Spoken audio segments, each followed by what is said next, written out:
Entonces, antes de grabar, me confirman por favor si me pueden escuchar bien y si están viendo la presentación. Se escucha y se ve, ingeniero.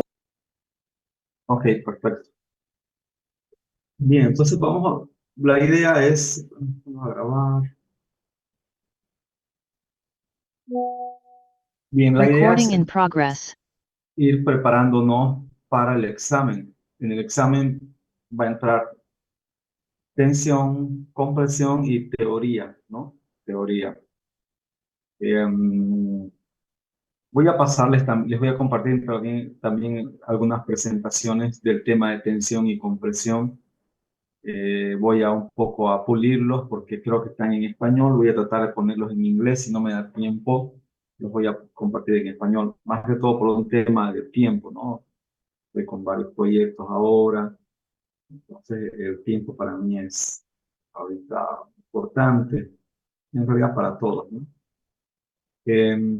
Así que bueno. Habíamos hecho este ejercicio la clase anterior, ¿no? Habíamos calculado su resistencia de diseño, ¿sí? Eh, Vamos a, simplemente vamos a modelar esto en Run Elements. No sé si conocen este software. Es un software muy poderoso para estructuras metálicas, muy versátil. Eh, es una joyita este software, ¿no? Eh, Así que vamos a modelar rápidamente. Si nos acordamos, esta era la estructura, ¿no es cierto? Eh, 12 metros y 6 metros, entonces voy a fijarme primero que las unidades estén en metros y vamos a introducir las coordenadas. Digamos, el primer nudo, un nudo 00. No es mi intención enseñar a manejar el software, yo simplemente les voy a mostrar muy rápido. Ya ustedes, como va a estar grabado, esto lo podrán ver con más calma. Así que yo lo voy a hacer muy rápido. Voy a meter las coordenadas, 12, la siguiente sería 12 y 6, ¿no? Vamos a crear los elementos. Muy bien. Luego voy a introducir otros nodos a la mitad solamente para crear algo de 6, ¿ok? Y estos dos nudos los voy a copiar en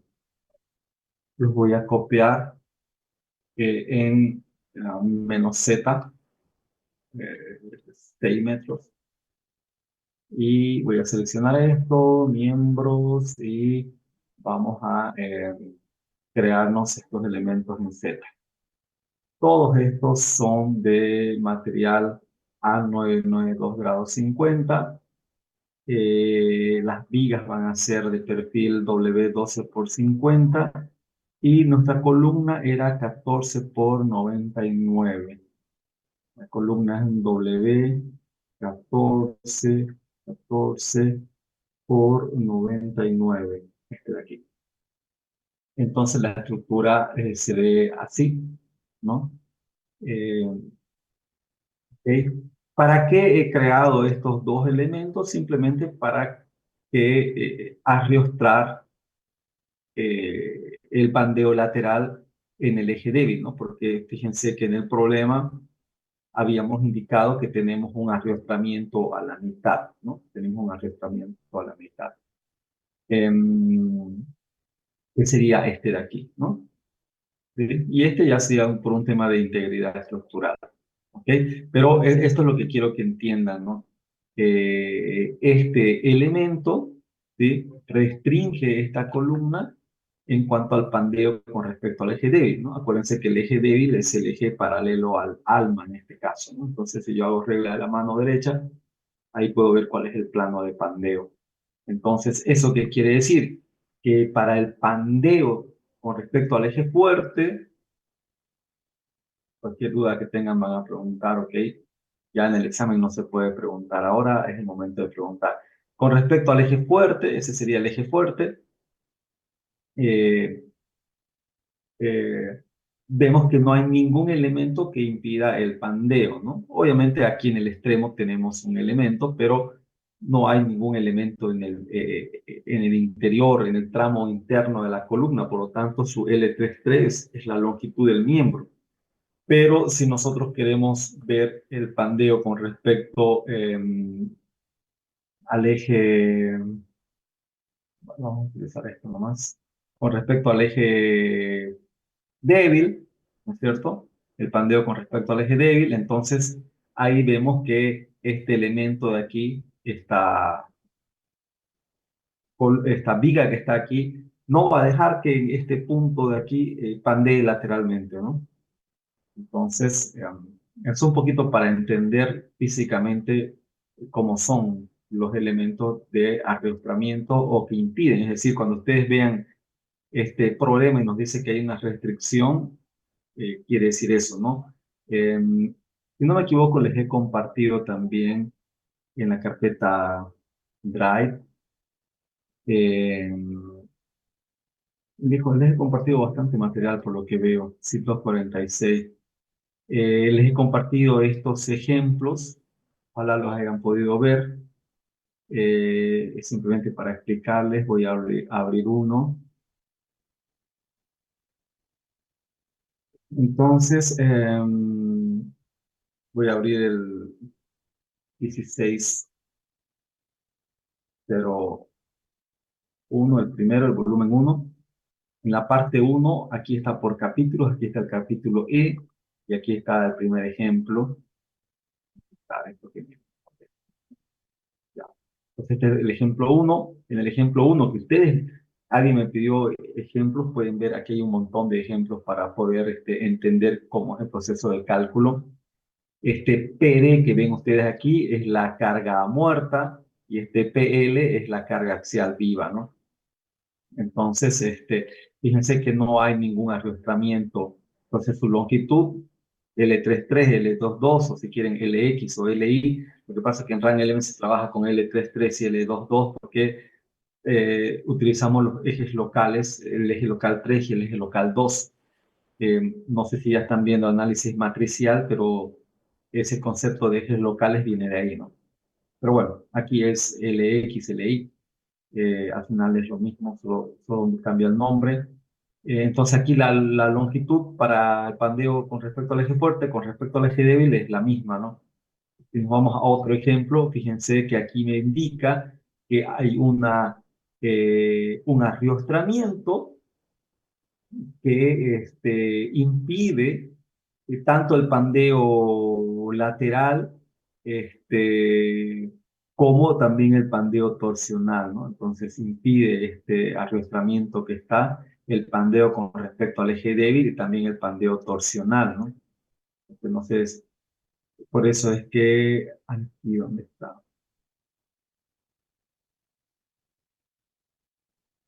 Por eso es que aquí, cuando calcula la longitud de pandeo con respecto al eje débil, ¿no? El K lo asume 1 y el LI es 15, que sería la mitad, ¿no es cierto?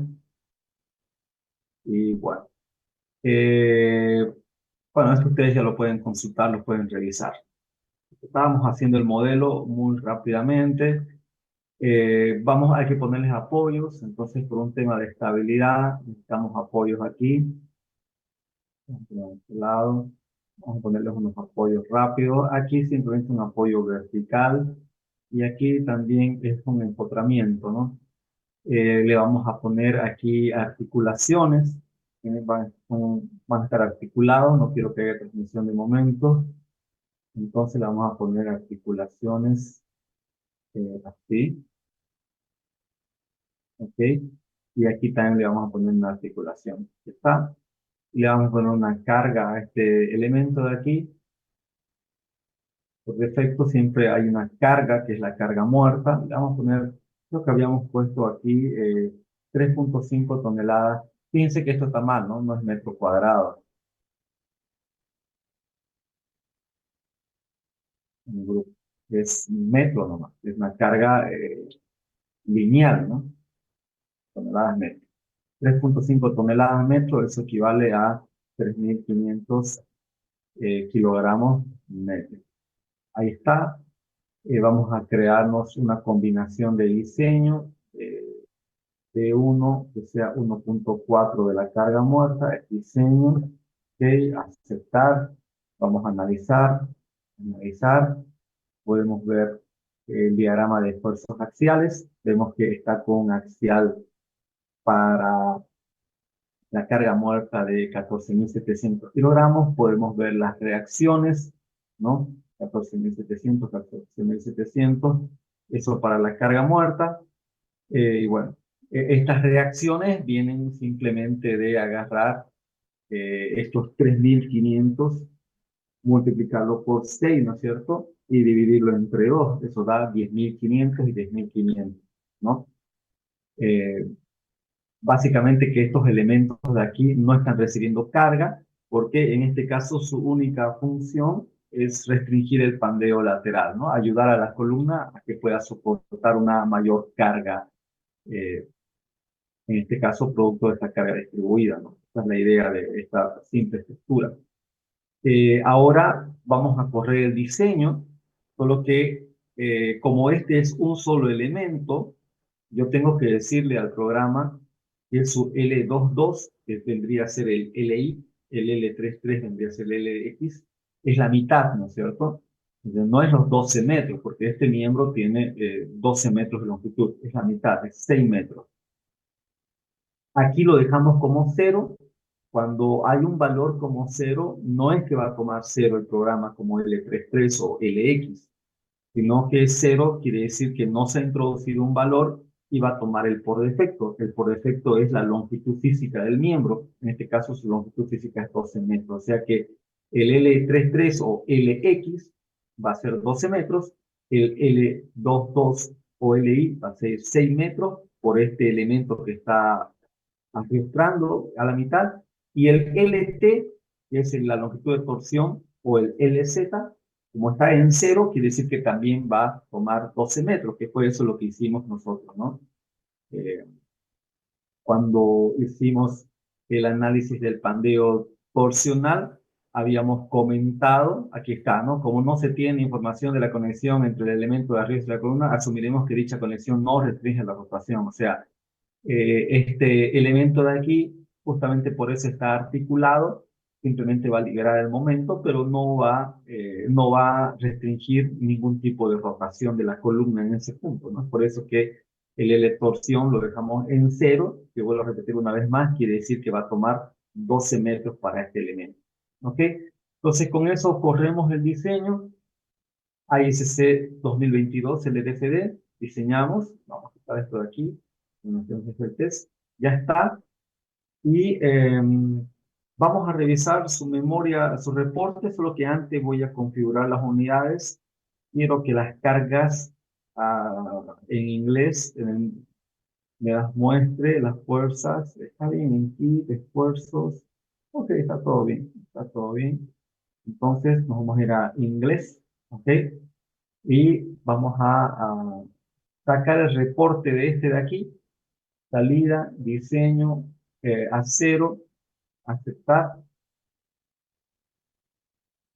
y van a prestar atención en la parte de compresión. Fíjense que está en libras la capacidad, eso es lo que no quería. Vamos a poner, ¿por qué está en libras? Él está en kit. Ahí, aceptar, ok. Diseño, acero, aceptar. Vamos a revisar el reporte. Y aquí está el diseño a compresión. Entonces, si se fijan, lo primero que hace es clasificar, ¿no? Ya ustedes con lo que hemos visto ya se van a ubicar un poquito mejor, por ejemplo, en el reporte. Eh, yo siempre, como suelo dar cursos, ahora estoy dando un curso de estructuras metálicas con Frank Ellen, donde hay más de 100 inscritos. Eh, y es el único curso que voy a dar en el año porque no tengo tiempo, no vivo tampoco de dar cursos, ¿no? Así que lo máximo que últimamente puedo dar es un curso al año. Eh, y bueno, a lo que me refiero es que manejar software, introducir nudos, miembros, es relativamente fácil. obviamente que eh, con la práctica uno puede modelar más rápido, pero no solamente es modelar, también es entender la estructura y para eso, para modelar lo puede hacer hasta un estudiante de secundaria, ¿no? Que uno le enseña a introducir datos, pero luego ya aplicar cargas, eh, diseñar ya requiere ya un conocimiento más específico y cierta experiencia ayuda bastante. Pero lo más importante es entender los resultados, juzgar los resultados. Entonces, hay muchos ingenieros que saben muy bien modelar, pero no saben los cálculos manuales. Entonces, cuando ven un reporte y vienen aquí a la parte de compresión y les dice clasificación de la sección, clasificación del elemento no atiezado, no esbelto, esbelte, hay muchos ingenieros que no entienden esto. Para ellos puede ser chino, ¿no? Y eso es algo que tenemos que subsanar en los egresados de la Gabriela M. Moreno. Entonces, eh, con lo que yo les he explicado en este ejemplo y con lo que ustedes han visto con el auxiliar de cátedra, yo creo que ya podrían ubicarse y entender, ¿no? Esta es la clasificación a compresión del ala. El ala es el elemento no atiezado. Fíjense que la esbeltez sale 936. Nosotros, ¿cuánto hemos calculado perdón, cuánto hemos calculado aquí? Nosotros, cuando decimos aquí está, 936. Fíjense, ahí está el mismo 936 que nos reporta el programa, está ahí. El límite para clasificar un elemento como esbelto o no es esbelto es 1348. ¿Cuánto saca el programa?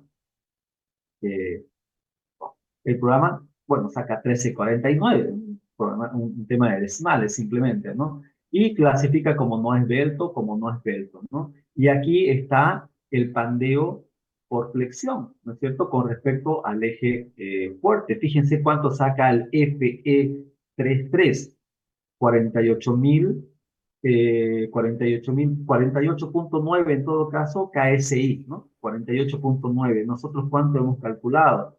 Si nos vamos a la siguiente hoja, a la siguiente, aquí está. Nosotros hemos calculado 48.82. Ranel me sacó 48.9. O sea, es prácticamente el mismo resultado, ¿no? Solamente un tema de decimales. Luego, y nos vamos, seguimos avanzando. Esto es compresión con respecto al eje mayor. Y en la compresión con respecto al eje menor está la flexión con respecto al eje menor o el pandeo por flexión con respecto al eje menor y está el pandeo torsional. ¿Cuánto sacó el FE22? 70.85 KSI. ¿Cuánto hemos calculado nosotros? 70.6. Claro, lo mismo, el mismo resultado. Luego aquí que se está haciendo el pandeo torsional, hemos nosotros calculado 55 KSI. Aquí en Run Elements, el FE sale 54.8, ¿no? O sea, también los mismos resultados. Finalmente, ¿cuánto sale la capacidad? Eh, para compresión con respecto al eje menor sale 894 kips y para compresión con respecto al eje menor sale 853. ¿Cuál controla el eje menor o el eje mayor? Siempre el menor, el eje mayor. En este caso controla el eje mayor por lo que hay ese arrastramiento, ¿no? Porque como ya les dije muchas veces, para un elemento que no tiene arrastramientos, siempre va a controlar el eje menor. Pero en este caso, a propósito, he puesto un arrastramiento que restringe el pandeo por flexión con respecto al eje menor para que el eje mayor sea el que gobierna, ¿no? Fíjense, 853.6 kips. ¿Cuánto hemos calculado nosotros como capacidad? La capacidad es esto, 852.9, ¿no? 852.9 versus 853.6. O sea, no hay ni el 1% de diferencia. O sea, hemos sacado el mismo resultado, ¿no? Todo un tema de decimales. Entonces, les estoy mostrando que cuando uno aprende los cálculos manuales, puede entender mejor los resultados que nos da un software, puede juzgar mejor el uso del software, incluso puede aprender a manejar mejor el uso del software también, si uno entiende. Pero si no entiendes los cálculos manuales y te pones a y eres muy bueno modelando o eres muy bueno en AutoCAD y de AutoCAD llegas a RANLM porque se puede leer archivos de XF o un archivo IFC también se puede recuperar aquí. Entonces, vas a ser muy bueno modelando, aplicar cargas. Hay software que lo pueden hacer todo automático, decirle hay carga de viento en X, te pone el viento en X, hay carga de viento en Z, y te pone el viento en Z. Hay software que lo hacen así. Si hay sismo, hay software que también te lo aplican automáticamente con unos pocos datos del sismo. Y luego, ¿qué? ¿Cómo puedes juzgar, digamos, si el diseño está bien? Si la capacidad a corte o a flexión está bien, o los mismos resultados del análisis son coherentes, ¿no? Entonces, eh, es muy importante desarrollar esa apreciación crítica para usar mejor el software, ¿no? Porque el software y hace, resuelve lo que vos introduces. Eso también hay que entenderlo. O sea, esto me va a mostrar resultados y demás de los datos que yo introduzco. Ahora, ¿cómo estoy seguro yo que esos datos son los de la estructura que se va a proyectar? ¿No? O si los datos que he introducido son correctos, si los criterios o parámetros de diseño son correctos, ¿no? Entonces, es simplemente una llamada de atención para que es bueno que aprendan a manejar software, es muy, muy bueno y muy importante, pero también tienen que saber los cálculos manuales, saber la teoría, porque eso les va a dar un plus versus otros ingenieros que solo saben manejar, pero no tienen la capacidad de juzgar objetivamente los resultados, ¿no? Porque es como en el fútbol, ¿no? Todos opinamos del fútbol, que era solamente empujarla, que es más fácil que hacer un gol al arco iris, cosas así. Todos somos, y como dice el dicho, ¿no? O sea, todos somos DTs con el periódico del lunes, ¿no? O sea, lo mismo hago esa pequeña analogía, ¿no? O sea, todos podemos, como ingenieros, manejar un software y sacar resultados y demás, pero la cosa es juzgar esos resultados, ¿no? Con objetividad. Sí, era una pequeña reflexión para todos ustedes. Entonces, bueno, habíamos encontrado, pero no hemos respondido todavía a la pregunta. La pregunta era, o es, eh, ¿cuál es la carga viva que puedo colocar aquí? Tengo carga muerta y tengo carga viva. ¿Cuánto de carga viva puedo colocar? Bueno, lo primero, perdón,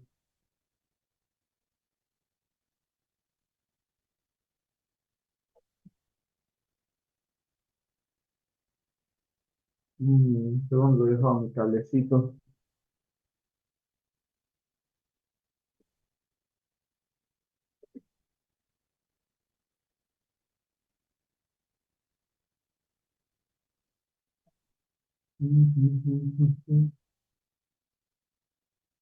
Denme un segundo, por favor, sí, voy a buscar mi cable.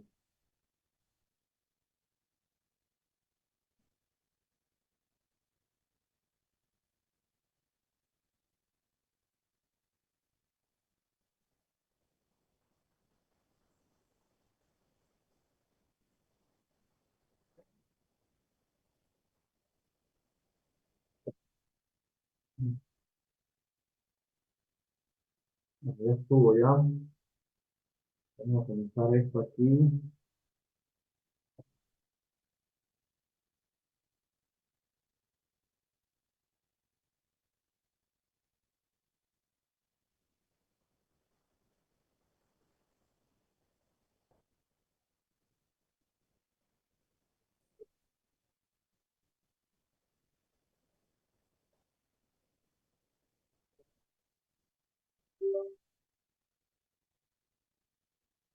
Ya.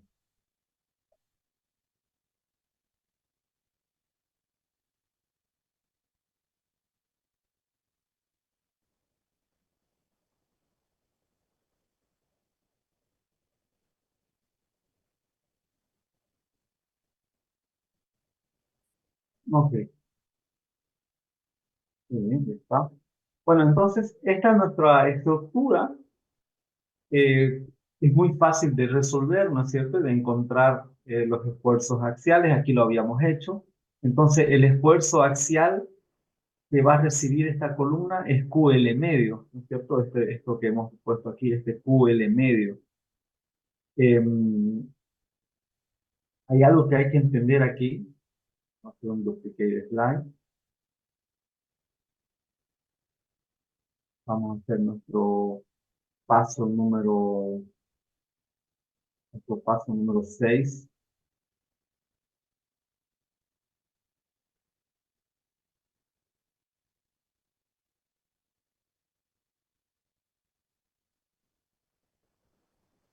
Entonces, nuestro paso número 6, bueno, este es el cálculo de la capacidad de compresión, ¿no? Todo esto, ya.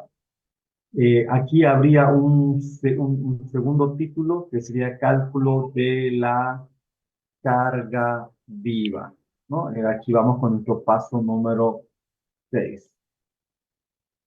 Que sería simplemente lo mismo, cálculo de la carga viva. Bueno, siempre se parte de lo siguiente.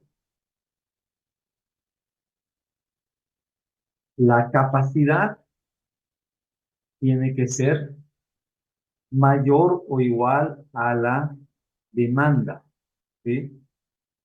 Capacidad. Si queremos utilizar otros sinónimos, podríamos decir la resistencia tiene que ser mayor o igual a la solicitación. ¿Ok? Si nosotros nos vamos a nuestra norma, que es la que estamos utilizando, nos vamos al capítulo B. Aquí está, ¿no? Aquí está, bueno, aquí está al otro lado, ¿no? Eh, Nuestra resistencia de diseño, este es IRN, el RN es la resistencia nominal, por eso tiene la letra N, ¿ok? Pero cuando está afectado por el pi, que es el factor de resistencia, todo este término se conoce como resistencia de diseño. Nuestra resistencia de diseño tiene que ser mayor o igual, ¿no es cierto?, a la resistencia requerida. Esta U viene de ultimate, porque generalmente cuando trabajamos con estados límites últimos, hablamos de cargas últimas también. ¿Ok? Entonces, esta es otra forma. Yo lo voy a escribir exactamente lo mismo aquí, pero de la otra forma, ya, colocando en este lado, primero vamos a colocar el pi, aquí, y Rn, y a este lado vamos a calcular, vamos a colocar el Ru.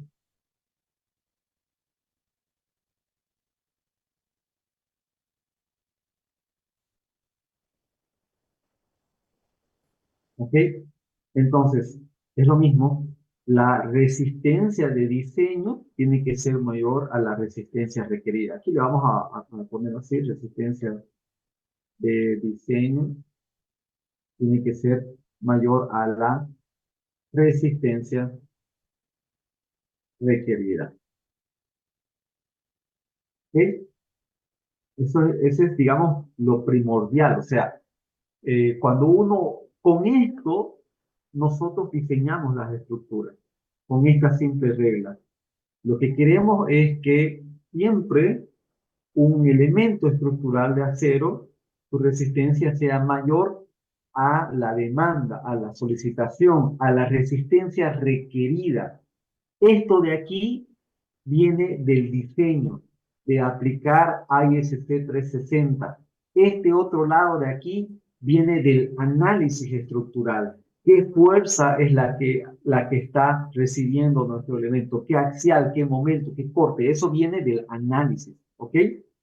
Entonces, eso no lo olviden. Este término de aquí es especificación, es aplicar la especificación. Viene de ahí, estados límites últimos. Este otro lado de aquí viene del análisis estructural. ¿Ok? Si hay alguna consulta, duda, pregunta.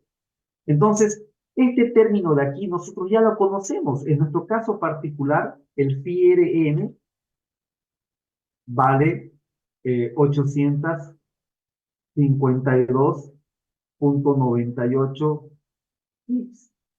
Esa es la resistencia de nuestra columna a compresión axial, porque esta resistencia requerida es a compresión axial, ¿no es cierto? ¿Ok? De todas maneras, aquí nosotros este valor lo vamos a calcular y lo vamos a colocar por un tema de facilidad en cuanto a unidades, como nuestra carga está en toneladas metro y la carga viva seguramente también tenemos que responder en toneladas metro, que sería lo más lógico, digamos. Yo voy a convertir este valor, ¿no? Entonces, déjenme ver, review, ¿dónde está? Grado. Ok, entonces, 852,98 por 0,453592. Esto equivale, esto equivale a 300 o 386,9 toneladas. ¿Ok? Entonces, el valor que yo voy a colocar aquí es, es 386,9 toneladas. ¿Y cuál es mi resistencia última? Pues es este QL medio. Solo que para distinguirlo, nosotros a este Q le vamos a poner una letrita, lo voy a poner en azul para que sea distinto. Es nuestro Q último, ¿no? Entonces, esto de aquí tiene que ser eh,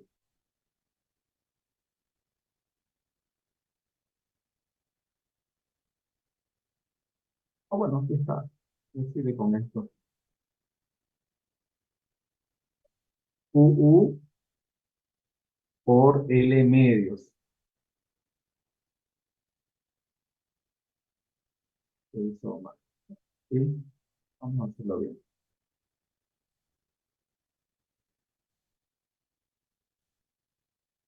QUL medios. ¿Queda claro? Esta es nuestra demanda, esta es nuestra resistencia requerida, esta carga que viene del análisis, ¿no? Nosotros hemos tenido que hacer un pequeño análisis estructural, ¿no? Entonces, así que eh, ya les he dicho un par de veces y les vuelvo a repetir, en el examen les voy a poner una estructura muy simple, isostática, así que practiquen, ¿no? O sea, es algo básico saber calcular reacciones o determinar esfuerzos, ¿ok? Entonces viene de un análisis muy simple.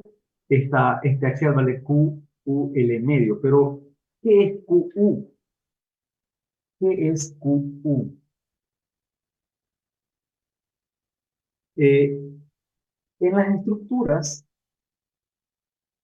eh, no solamente actúa un tipo de carga, además de la carga muerta, generalmente actúa la carga viva. Con mayor frecuencia actúa también la carga de viento y con menos frecuencia la carga de sismo. Pero estas cargas en algún momento se van a combinar. Por ejemplo, en este momento, el aula 7 del módulo 222 está solamente con carga muerta, ¿no? Imaginemos que no hay las sillas, porque las sillas serían realmente carga viva, pero imagínense que por un evento que hubo en la universidad han sacado todas las sillas y el aula 7 del módulo 222 de la Gabriel René Moreno están solamente con carga muerta, ¿ok? Entonces, si yo diseño algo para carga muerta, yo tengo que utilizar una combinación de diseños. Y en este caso tenemos dos cargas, un Q de carga muerta y un Q de carga viva. Entonces, va a haber una combinación de carga que le podemos poner un nombre, ¿no? Podemos poner un nombre digamos, la combinación de uno, de diseño y uno tiene primera combinación. Según normativa, porque esto es de normativa, es 1.4 en este caso, el Q de la carga muerta. ¿Ok? Esa es mi primer combinación que debo estudiar. ¿Ok? Pero esa aula que ahora está vacía, probablemente este jueves, no lo aseguro, pasemos presencial. Bueno, dentro de 48 horas, esa aula va a estar trabajando con la carga muerta y también con la carga viva, que sería el peso de las personas y el mobiliario. Solo que eh, hay que afectar por unos factores. Estos factores vienen de estadística. Alguien dijo que la ingeniería es estadística, no se equivoca al decirlo. 1.2 de la carga muerta y 1.6 de la carga viva. Entonces, estas dos de aquí son dos combinaciones de diseño que yo tengo que verificar sí o sí, ¿no? Si a mí, digamos, me llega una estructura donde solamente hay carga muerta y carga viva, tengo que tener por lo menos dos combinaciones de diseño, que serían estas dos, 1.4 de la carga muerta y la otra 1.2 de la carga muerta más 1.6 de la carga viva. Esto generalmente se lo escribe también así, ¿no? De manera más general, porque por ahí no hablamos de un Q, sino hablamos de una carga puntual o de una carga de superficie, ya sería un Q mayúscula o un P. Entonces, de manera muy general, se dice que la combinación 1 sería 1.4 de la carga muerta. Esa carga muerta, vuelvo a repetir, puede ser una carga puntual, una carga distribuida, una carga de superficie, lo que sea, y una combinación de dos que sería 1.2 de la carga muerta más 1.6 de la carga viva. En nuestro caso, la carga muerta sería el Q de la carga muerta y la carga viva sería el Q de la carga viva. En general, en realidad, lo que queremos saber es qué carga distribuida viva yo puedo colocar aquí adicionalmente a esta carga y que la columna no falle, ¿no es cierto? Eso es lo que estamos calculando. Ya sé qué capacidad soporta, cuál es la capacidad, mejor dicho, de mi columna. Son 386.9 toneladas. Entonces, presten atención cómo voy a escribir esta parte de aquí. ¿Sí? Presten atención. Entonces aquí, donde dice QU, voy a escribir lo siguiente. Voy a venir y voy a poner eh, un paréntesis y voy a poner Q de la carga muerta más, y perdón, aquí 1.2 Q de la carga muerta más 1.6 Q de la carga viva. Entonces, de esta simple ecuación, yo puedo despejar cuánto vale la carga viva, ¿no? Es una ecuación con una sola incógnita, porque sabemos cuánto vale el Q de la carga muerta, sabemos, es un dato, vale 3.5 toneladas metros. Muy bien, sabemos cuánto vale L, claro, L vale 6 metros, y bueno, de aquí puedo despejar. Entonces, ¿cuánto sale? Ustedes me dirán cuánto sale el Q de la carga viva, ¿no? ¿Sí? ¿Cuánto sale el Q de la carga viva?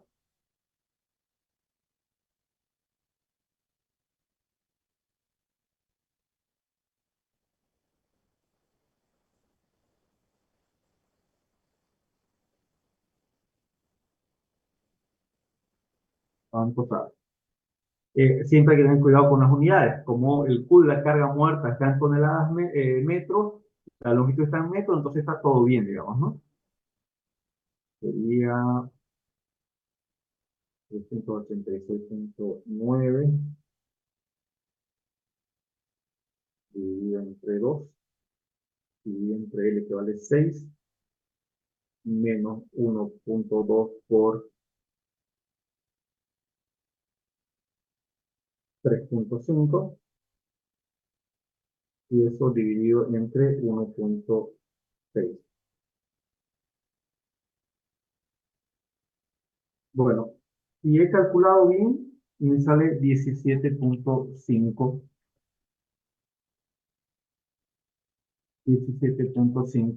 toneladas metros de carga viva que podemos introducir o que puede soportar esta viga, además de la carga muerta.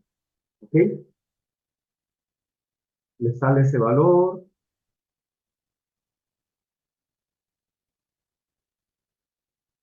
Este valor que estamos calculando es un valor de servicio, ¿no? O sea, no es de diseño. El de diseño sería 1.6 de la carga viva. ¿Ok? A la pregunta que están haciendo. Bien, ¿le sale ese valor? ¿Me confirman?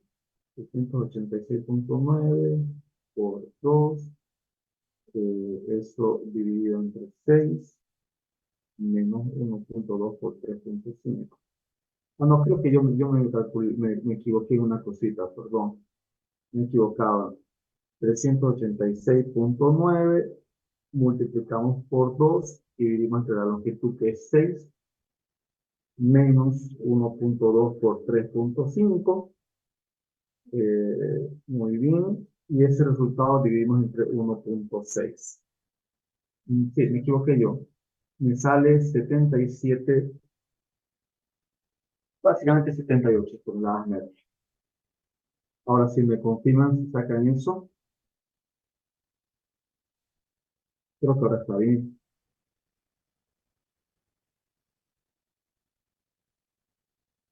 Perfecto. Entonces, por ejemplo,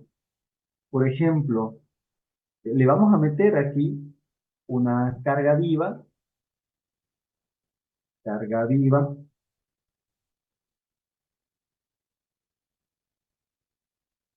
le vamos a poner una combinación de dos que sea 1.2 de la carga muerta y 1.6 de la carga viva. Le vamos a decir que es del tipo diseño,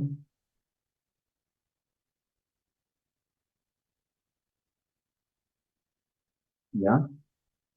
Y le vamos a dar a aceptar y creo que le hemos puesto ya la carga muerta, ¿no? Le hemos puesto la carga muerta, vista, ahí está.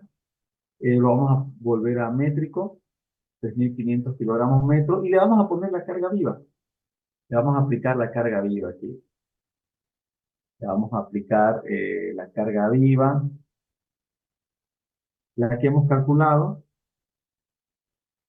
Obviamente hemos redondeado, así que van a esperar ver lo siguiente, 78 toneladas metro. Vamos a colocarle 78.000 kilogramos metros. Aceptar. Muy bien, vamos a analizar, diseñar, vamos a revisar, vamos a fijarnos que la carga esté en toneladas. Perfecto. Salida, diseño, acero, aceptar. Nos vamos a ir a el diseño a compresión. Y fíjense que ya sabemos que el diseño que gobierna en este caso particular es con respecto al eje mayor, ¿no? Fíjense que la relación de resistencia, esta relación de resistencia no es más que dividir la demanda entre la capacidad. Tengo 387 toneladas de demanda, ¿no? Esa demanda es básicamente mi fuerza axial para la combinación de dos. Entonces tengo 387 toneladas. Para la combinación de uno tengo 14, o sea, no hay comparación. El que está gobernando el diseño es la combinación de dos, ¿cierto? Donde aparece la carga viva, que en este caso es muy, muy fuerte. Entonces, esa es la demanda, 387 toneladas. Es la misma demanda para compresión en el eje fuerte y para compresión en el eje débil, ¿no? Como pueden ver aquí, es la misma demanda, eje mayor, eje menor. Solo que aquí la capacidad versus la demanda dentro de la capacidad era prácticamente uno. Me sale en verde, o sea, si sale más que uno, ya decimos que estaría fallando porque ya no se estaría cumpliendo esta condición de aquí, que es la más importante, ¿no? En este caso, esta condición de aquí es la condición más importante, ¿no? En cambio, en este caso está dibujado en verdecito este 1.0 porque la capacidad es ligeramente superior a la demanda, que es lo que importa, o sea, tiene que ser mayor, digamos, no importa con cuánto, lo importante es que la capacidad sea más grande que la demanda, ¿no? Entonces, fíjense que hemos llegado al 1.0, o sea, quiere decir que este valor que hemos calculado de carga viva está bien, ¿no? Este valor es correcto. Sí, ese es nuestro valor correcto. Poner un poco de...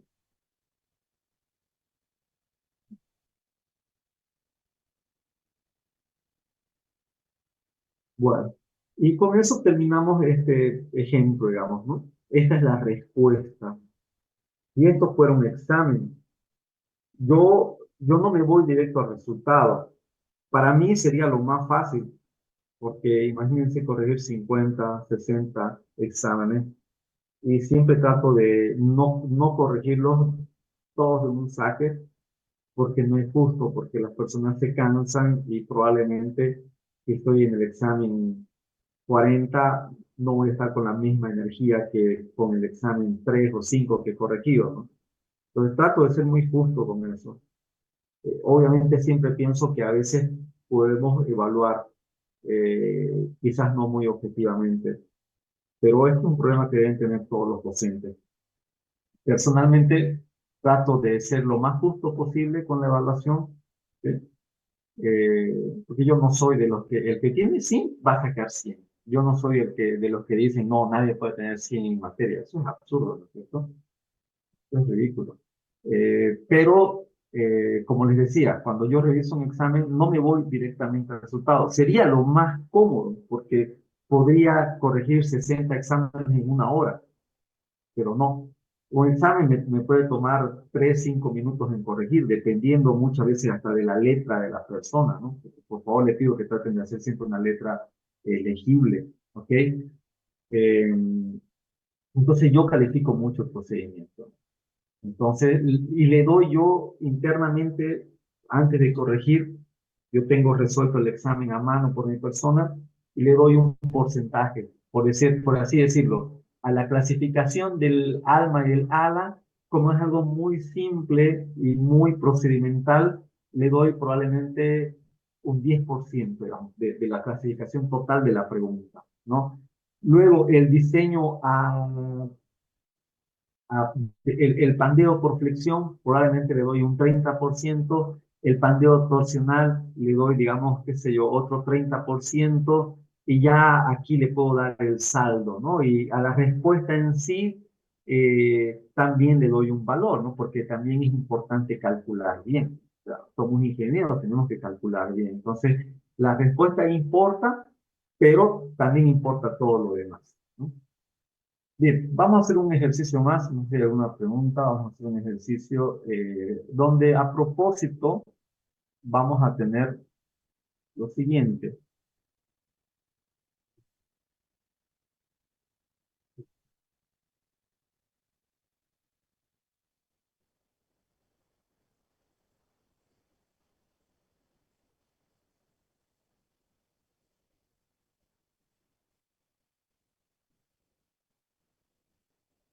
Bien, bueno, no le hemos puesto título aquí, vamos a ponerle un título.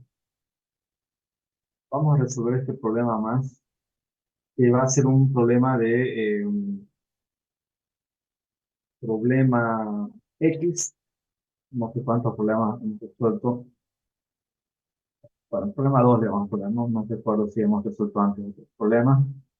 Em, Vamos a jugar con lo siguiente. Déjenme revisar aquí.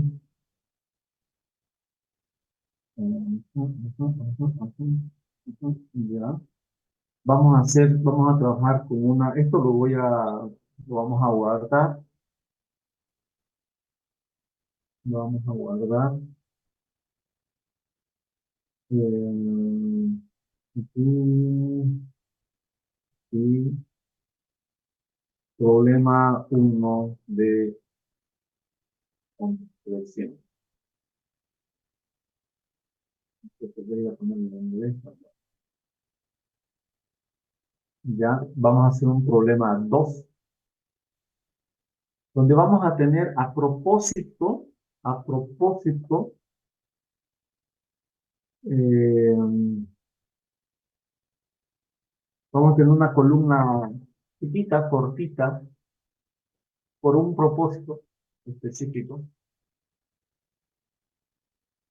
Eh, Ustedes recordarán que mientras más corta es una columna, mayor es su capacidad de carga, ¿no?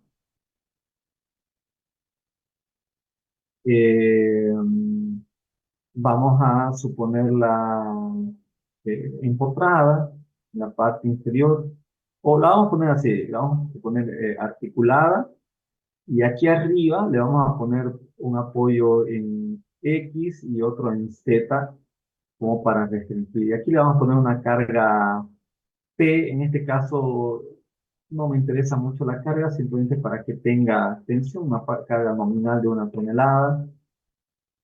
Eh,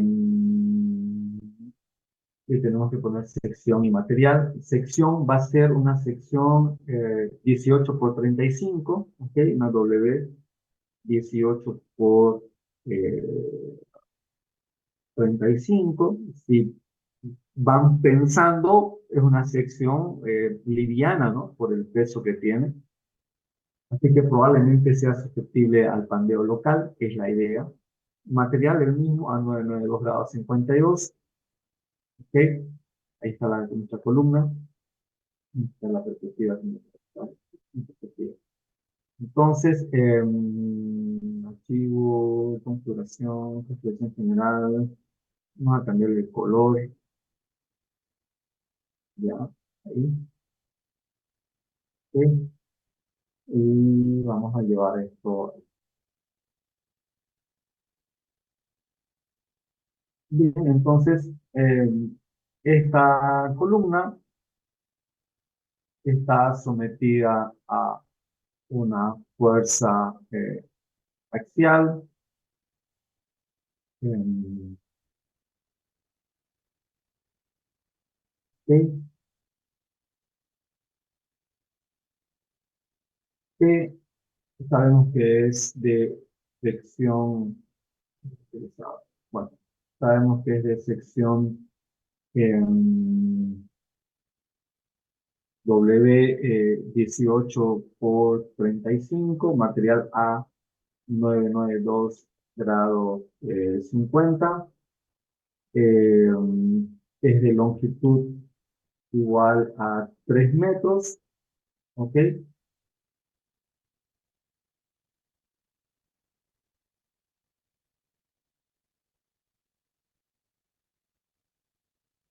¿Ok? Y la pregunta va a ser calcular la capacidad a compresión de la columna indicada en la figura. ¿Por qué? Sí, pero molesta. ¿No? Un poco el tamaño.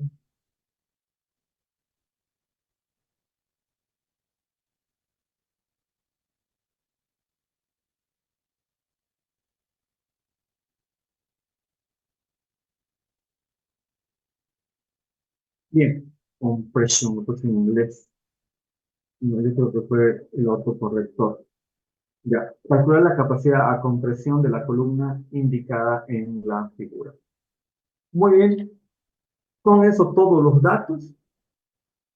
Así que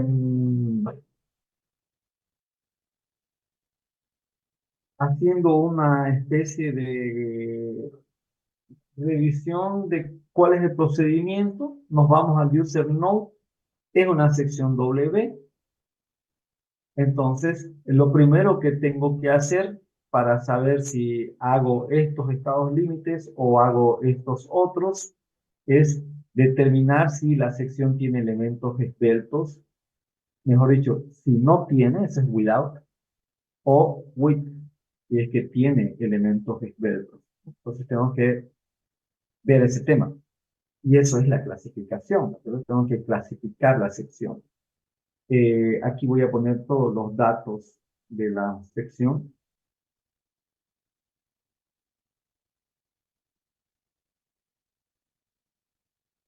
¿Ok? Aquí están todos los datos de la sección, de la sección transversal. Bueno, vamos a poner aquí ya. Y lo primero que tengo que hacer entonces es clasificar, ¿ya? Una vez yo clasifique la sección y no tiene elementos esbeltos, deberé verificar el pandeo por flexión y el pandeo torsional. Solo que aquí lo siguiente, como claramente no se me dice nada, entonces yo supongo que el LX, el LY y el LZ vale 3 metros. ¿Qué quiere decir eso? Que el pandeo torsional no aplica para esta sección. ¿Lo puedo calcular? Sí, lo puedo calcular, pero voy a perder el tiempo. Y si alguien no lo hace, yo no le voy a quitar puntos, porque yo sé que no aplica. Ahora, si alguien lo hace, tampoco le voy a sumar puntos. No era necesario. Aquí sí era necesario. En este ejemplo sí era necesario porque no se cumplía, ¿no? O sea, el LZ era mayor al LI, entonces había que salir de dudas, ¿no? Pero aquí no es necesario. Entonces, solamente pandeo por flexión. Y si vamos más allá todavía del pandeo por flexión con respecto al eje fuerte y con respecto al eje débil, ¿quién es el que gobierna? El eje débil. El eje débil va a gobernar. Entonces, quiere decir que si yo estoy en este caso, no hago el pandeo torsional, no es necesario porque las tres longitudes son iguales. Y de los dos pandeos por flexión con respecto al eje fuerte y con respecto al eje débil, solamente hago con respecto al eje débil. Ahora, ¿hay un problema si hago con respecto al eje fuerte? No, ninguno. Pero no era necesario. Vas a perder el tiempo en un examen, que el tiempo es valioso. Pero en cambio aquí sí era importante hacer. Y era tan importante hacerlo que como vimos, eh, aunque suene paradójico, pero está controlando el pandeo con respecto al eje fuerte, ¿no? Pero por un tema de la disminución de la longitud de pandeo con respecto al eje débil. ¿Ok? Pero en este caso, vuelvo a repetir, solamente hay que hacer pandeo por flexión. Nada más, o sea que está súper rápido de hacer. Bueno, eso en el caso de que eh, no tenga elementos esbeltos. Pero si tiene elementos esbeltos, la historia es la misma para este caso particular. Escuchen bien lo que estoy hablando, ¿no? La historia es la misma. Solo que además del pandeo por flexión con respecto al eje débil, hay que hacer local buckling, pandeo local. ¿Por qué? Porque tiene elementos esbeltos que tienen una relación ancho-espesor que los hace susceptibles al fenómeno del pandeo local. ¿Ok? Entonces, lo primero que tenemos que hacer es clasificar. Vamos a ver si aquí ya tenemos un título para copiar. Aquí está, clasificación de la sección. Nos vamos a copiar todo esto porque es lo mismo básicamente. Ahí está. Vamos entonces a uno, clasificar la sección. Vamos a clasificar el ala. Entonces, este D sobre T, el B es la mitad, acuérdense, es la mitad, no es todo el B, ¿no es cierto? No es todo el B, este B que aparece aquí, de todas maneras, si quieren, les muestro, pero ojo, tengan cuidado con eso, está en B4, es la tabla B41A.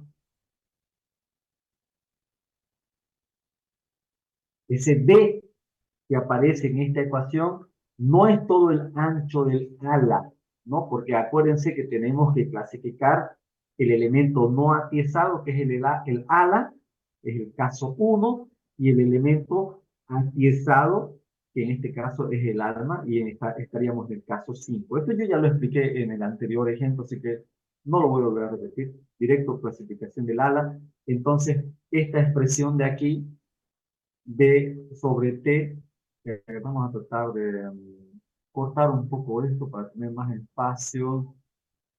Vamos a hacerlo así, así, muy bien, y lo vamos a llevar ahí.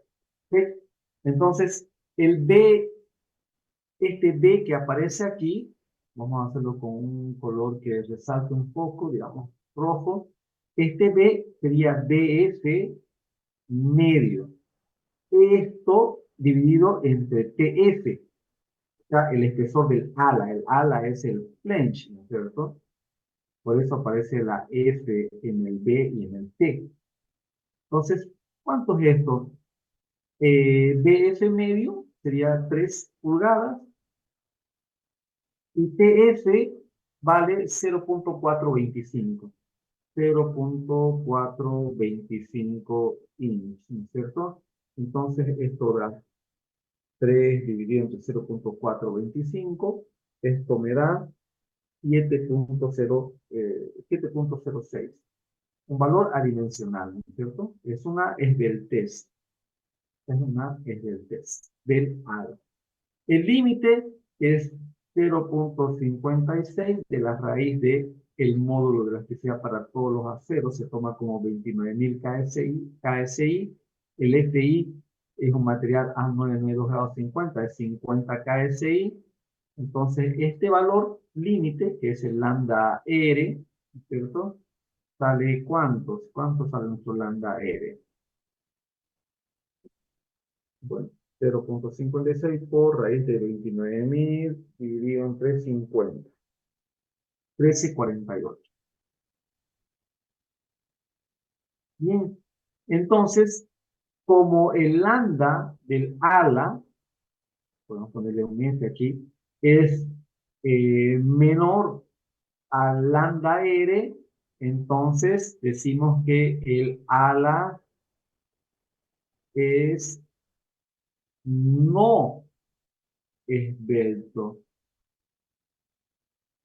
¿Ok? Entonces, todo muy bien, el ala no es esbelto. Vamos a clasificar ahora el alma. Y ya podemos hacer más campos.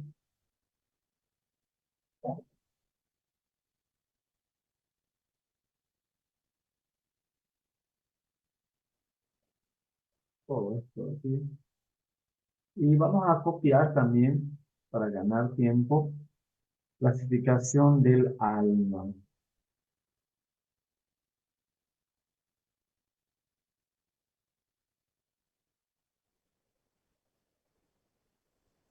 Aquí está.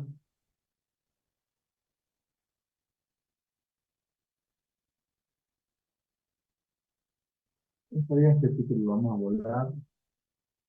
Clasificación del alma.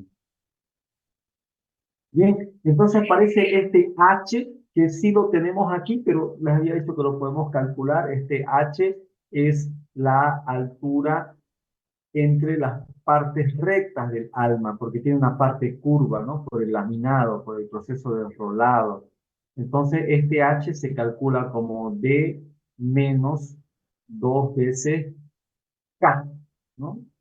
K es la distancia, esta distancia de aquí, esa es K, ¿ok? Eso dividido entre el espesor del alma. Entonces, D vale 17.7, ¿cierto? Menos 2 veces K, que vale 0.827, y dividido entre el espesor del alma, que vale 0.3 pulgadas, ¿cierto? Esta sería la esbeltez del alma, podemos ponerle así, lambda W.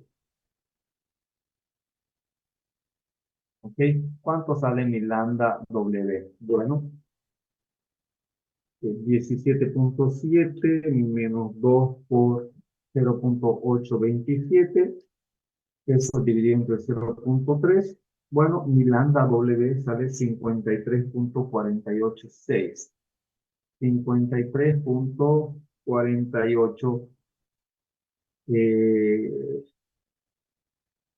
49, vamos a redondear. ¿Ok? Esa sale la esbeltez del alma. La esbeltez límite, el lambda R, ¿sale cuánto? Entonces reemplazamos simplemente 1.49, la raíz de 50.000, de 1.49 por la raíz de 29.550. Sale 35.88. 35.88. Entonces aquí vemos lo siguiente, ¿no? Aquí vemos que el lambda W, o sea, la esbeltez del alma, es más grande que la esbeltez límite. Por lo tanto, el alma es, es un elemento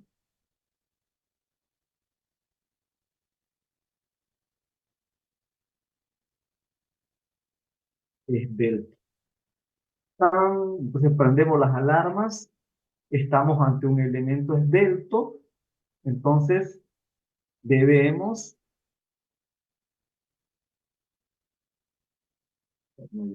debemos investigar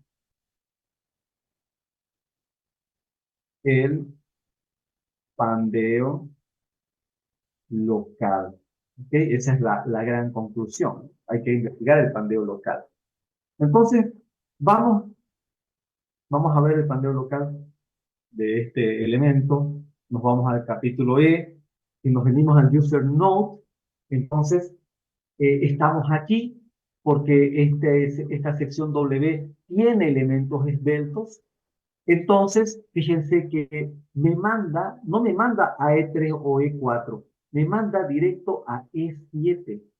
Y me dice que los estados límites son el pandeo local, el pandeo por flexión y el pandeo torsional. Pero yo ya les he dicho varias veces que en este caso particular, por las longitudes que son todas iguales, el LX, el LI y el LZ, el pandeo torsional no aplica, el pandeo por flexión con respecto al eje fuerte no controla y solamente el que controla es el pandeo por flexión con respecto al eje débil. Entonces, de estos dos de aquí, que en realidad son tres, porque son dos ejes para el flexural buckling, solamente tengo uno, ¿no?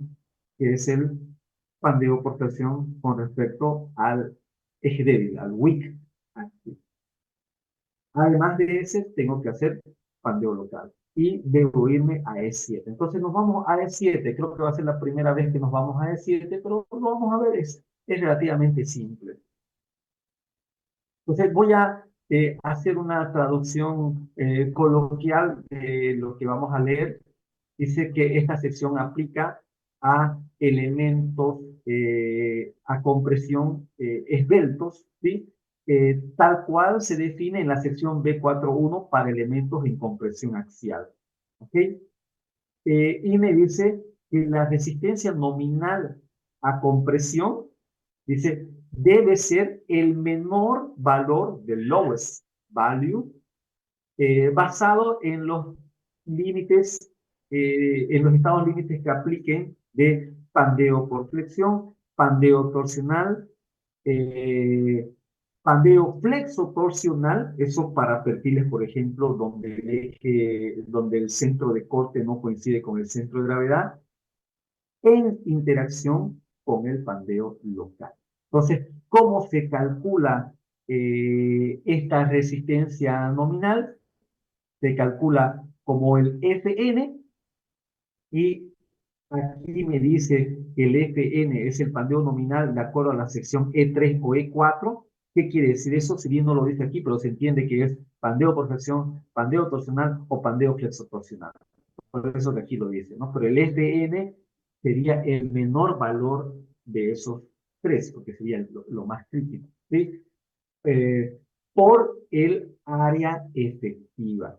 ¿Qué es el área efectiva? Es la suma de las áreas efectivas de la sección transversal basados en una reducción en una reducción efectiva de sus anchos, el BE, el DE o el HE, tal cual se dan en las siguientes ecuaciones.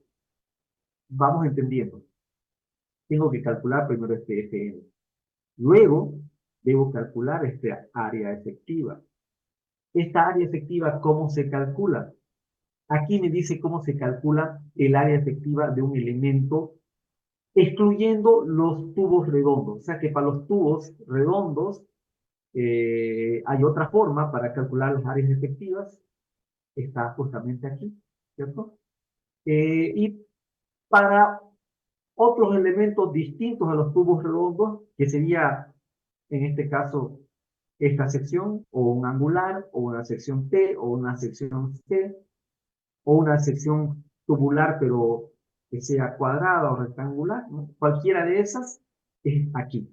¿Cómo se calcula? Dice que el ancho efectivo, ¿sí?, DE, dice para secciones T, este es DE, o para las almas es HE. Bueno, al final es simplemente una apreciación, esto de aquí. Para elementos, for slender elements, esto se determina como sigue. Entonces, primero debo calcular esta relación que hay aquí, ¿sí? Donde esta es la afluencia del material, 50 KSI. Este es el esfuerzo nominal, no sé si lo vuelvo a repetir aquí, no lo repite, pero es el esfuerzo nominal que está aquí, ¿no es cierto? El esfuerzo nominal que aplique, ¿no? El menor del pandeo por flexión, el pandeo torsional o flexotorsional, dependiendo en la aplicabilidad de cada estado límite, ¿no? Entonces, este lambda y este lambda E son los que hemos calculado para el elemento esbelto. En este caso, este lambda vale, como el elemento esbelto es el alma, ese lambda vale 53.49 y este lambda R que aparece aquí vale este otro valor que hemos calculado, 35.88. O sea que estos datos, en resumen, estos dos datos los tengo del haber hecho la clasificación. O sea, ya son datos que ya los tenemos, ahora mismo ya los tenemos. Lo único que tengo que calcular es el FN. Este tengo que calcular, ¿no? Ahora, yo tengo que calcular el FN. Eso lo vamos a hacer enseguida. Pero, si esta relación de aquí se cumple, más allá de que mi elemento haya clasificado como esbelto, y esta relación se cumple, me dice que el ancho nominal es igual al ancho efectivo. O sea, en pocas palabras, esto quiere decir que no hay reducción, o sea, no tengo nada que reducir. En pocas palabras, quiere decir no aplica el pandeo local. ¿Sí? Esto es importante, le voy a sacar una captura y se los voy a escribir ahí para que quede claro. Y quiero que comprendan el significado de esto de aquí. ¿Ok? Quiero que comprendan el significado de esto de aquí.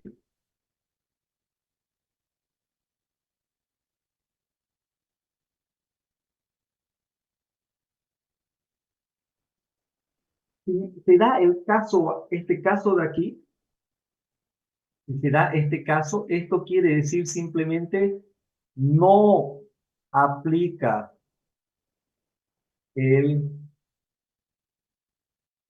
pandeo local. ¿Por qué?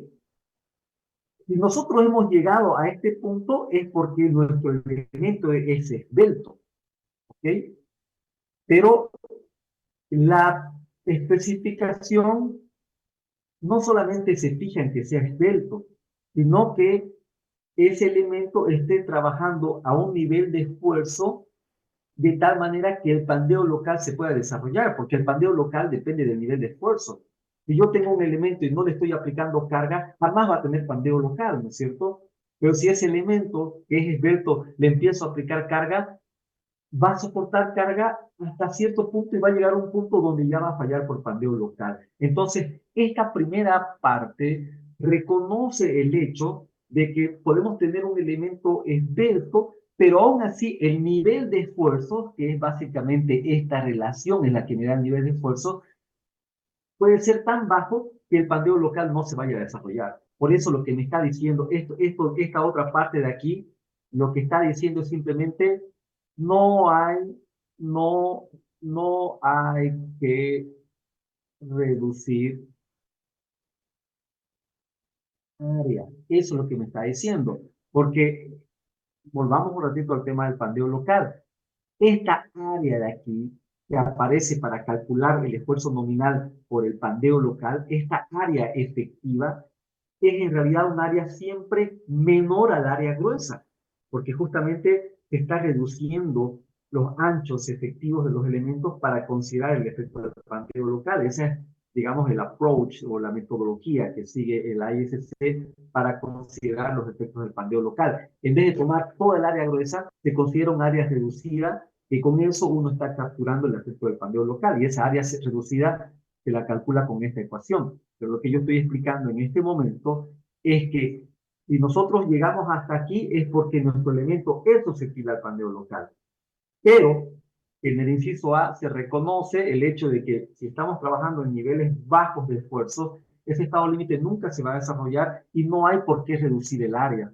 ¿Sí? No aplica el pandeo local. Eso quiere decir si llegamos al inciso A. Pero si llegamos al inciso B, o sea, si esta relación de aquí no se cumple, y estamos en este caso, entonces quiere decir si hay pandeo local. Y este ancho de aquí quiere decir que sí hay que reducir área. ¿Ok? Es pareciera complicado, pero no lo es. Es muy simple de calcular. ¿Ok? Bueno, esa es la idea general. Ahora apliquemos lo que acabamos de comentar y resolvamos este problema. Entonces, lo primero que tengo que hacer es, antes de querer entrar aquí y demás, yo tengo que calcular el FN. Y el FN se calcula ya sea el pandeo por flexión, el pandeo torsional o el pandeo flexo-torsional, ¿no? De ahí se calcula el FN, ¿cierto? Por eso les decía que por más que vengamos a E7, tenemos que volver a E3, porque este FN se calcula en E3.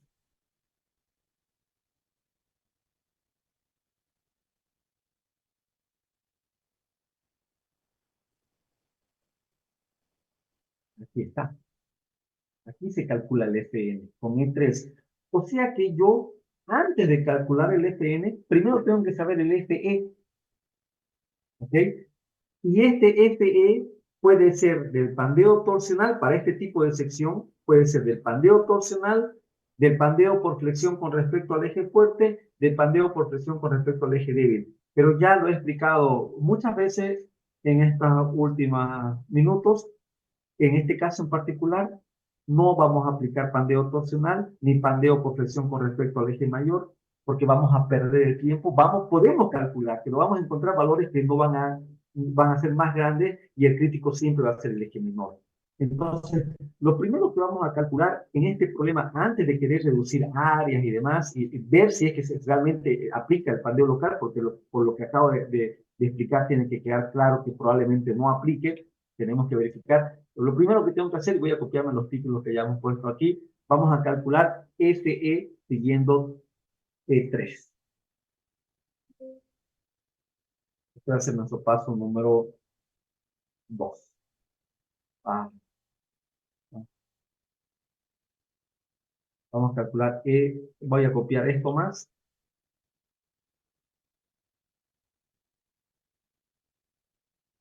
Aquí le podemos poner una nota, creo que he puesto un par de notas.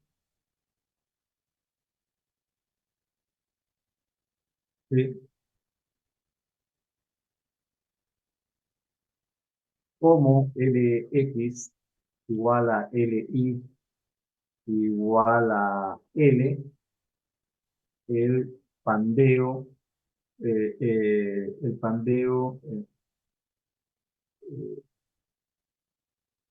pandeo con respecto al eje menor controla el diseño o controla el pandeo por flexión. Esto mejor, ¿no? Entonces no voy a perder mi tiempo. Yo directamente voy a calcular esto así. FI, FE, si quiero le puedo poner una I, pero en este caso yo prefiero no ponerle. Pi cuadrado E K por LI y el radio de giro en I. Pi cuadrado por E que vale 29.000. El LI y este L, todos estos son, el L vale ¿cuánto? Vale 3 metros. 3 metros, 300 dividido entre 2,54 son 118,11 118,11 pulgadas, ¿no es cierto? Yo necesito que estén pulgadas. Entonces, esto es al cuadrado, ¿no? Eh, K que vale 1, LI que vale 118,11 y el radio de giro con respecto al eje débil, que es un dato que lo tenemos aquí, lo podemos quedar aquí. El radio de giro con respecto al eje débil vale 1,22. 1,22 y esto va al cuadrado. Entonces, ¿cuánto vale el FE? Aquí me olvidé también en el cuadrado. Pi al cuadrado por 29.000 dividido entre 118,11 dividido entre 1,22 todo al cuadrado. Sale 30,53. 30,54 en realidad, ¿no? 54 redondeado. 54, ¿qué cosa? KSI.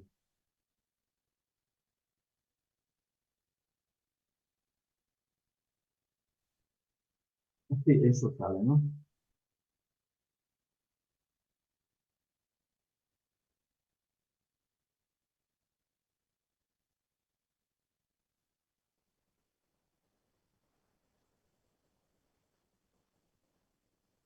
¿Ok? ¿Estamos hasta ahí? Entonces ya hemos calculado el FE, que es un pandeo por flexión con respecto al eje menor, con respecto al eje débil, ¿no? Ya no es necesario hacer el pandeo torsional, que sería que en el anterior ejemplo fue nuestro paso número 3, por ejemplo. Perdón, aquí 1, 2. Por ejemplo, aquí calculamos el FE siguiendo el paso, digamos, en el ejemplo anterior, perdón, el paso 3 era el cálculo de FE siguiendo F4, es decir, siguiendo I4, perdón, es decir, el pandeo torsional. No es necesario hacerlo en este caso. Podemos hacerlo sí, pero vamos a encontrar un valor de FE mucho más grande que no va a controlar, que vamos a perder solamente nuestro tiempo. ¿Ok? Entonces, ¿cuál sería nuestro paso número 3? Sería calcular FN, porque acuérdense que para el pandeo local yo necesito el FN, el esfuerzo nominal. Aquí en todos entra el esfuerzo nominal. Entonces, paso número 3,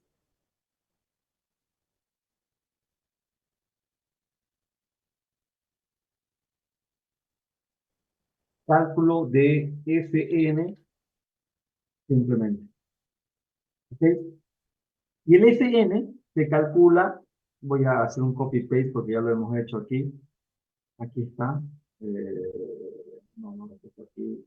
Bueno, mm, bueno, el FN se calcula está en E3, siempre está en E3 el FN, siempre en E3. Es esta parte de aquí, ¿no? puede ser que utilicemos la ecuación E32 o la ecuación E33. Si utilizamos la ecuación E32, quiere decir que estamos en un pandeo inelástico, estamos en la curva en la parte más de la izquierda. Si utilizamos la ecuación E33, quiere decir que estamos en un pandeo elástico. Eso quiere decir que estamos, digamos, en la parte más a la derecha de la curva, ¿no? ¿Sí? Eh, Obviamente es menor la capacidad. Mientras más nos vayamos a la derecha, la capacidad es menor. Entonces, para saber si utilizo E32 o E33, ¿qué debo hacer?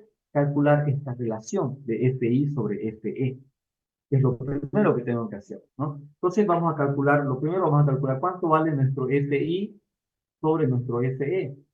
Bueno, el FI vale 50 KSI y el FE vale 30,54. Entonces, este valor 50 dividido entre 30,54 me sale 1,637.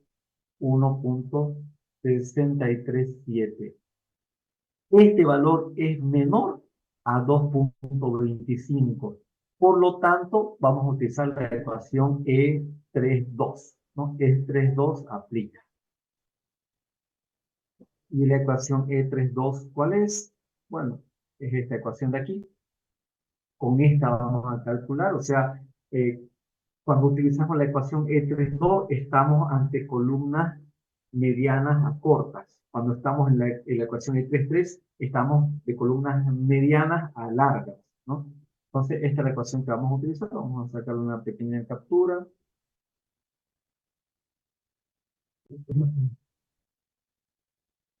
Y vamos a calcular aquí.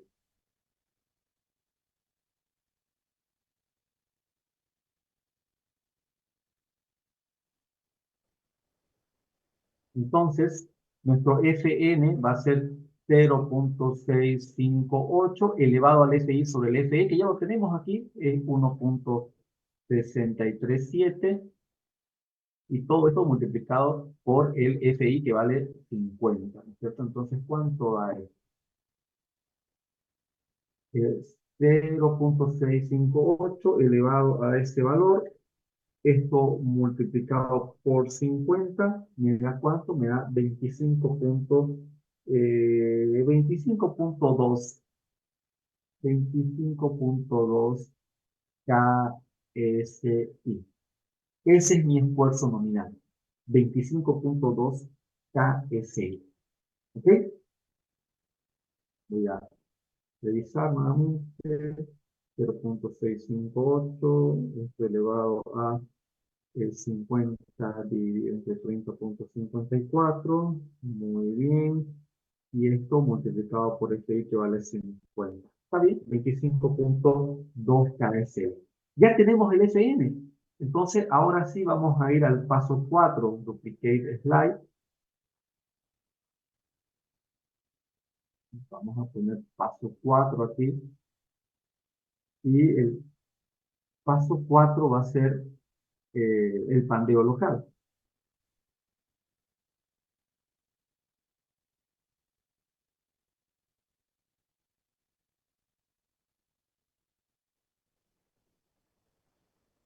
Pandeo local. Muy bien. Entonces, vámonos a E7. Ya sé cuánto vale AN, lo que tengo que hacer ahora es calcular el área efectiva. Para eso, primero tengo que calcular esta relación de aquí. ¿Sí? Entonces, verifiquemos esta relación, si se cumple o no se cumple, esta relación que está aquí.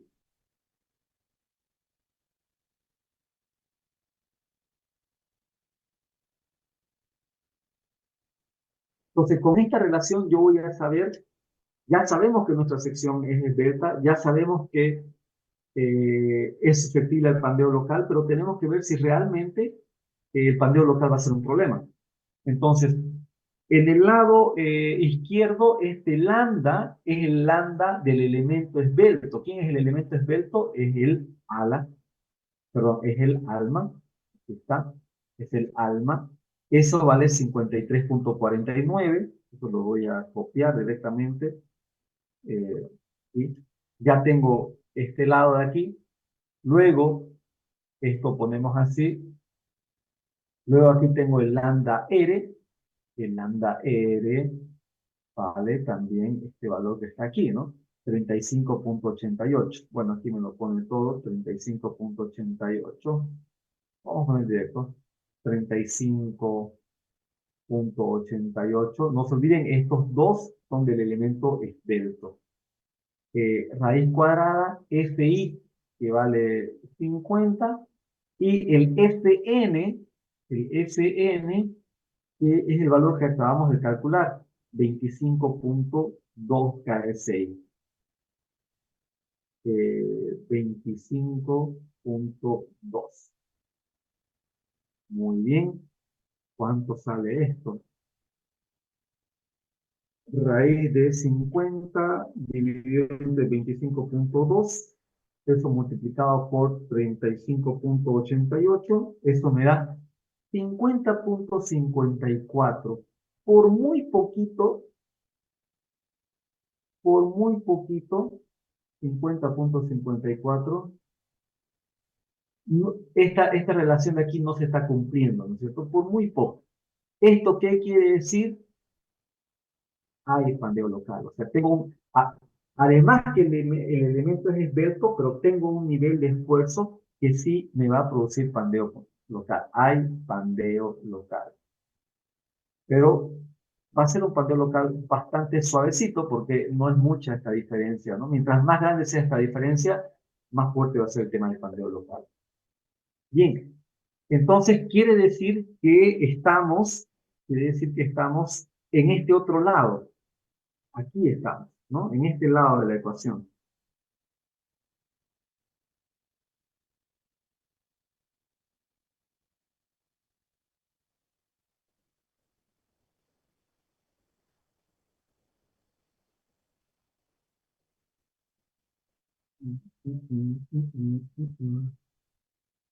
Bien, estamos aquí, en este lado.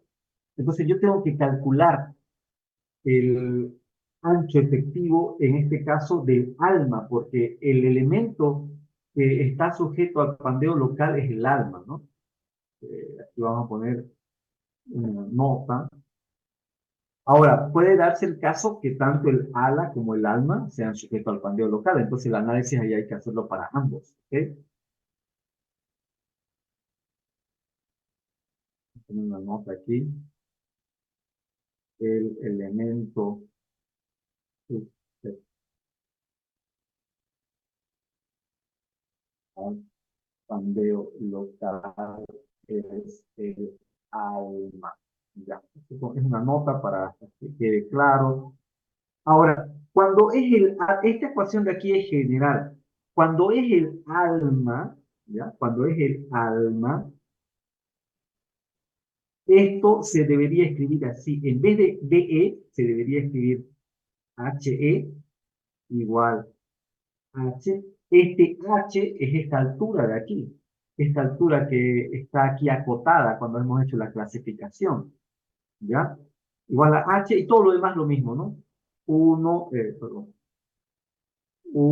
menos este factor C1 por la raíz de un FEL, un esfuerzo de pandeo local sobre Fn, ¿cierto? Y todo multiplicado por esta raíz de FEL sobre Fn.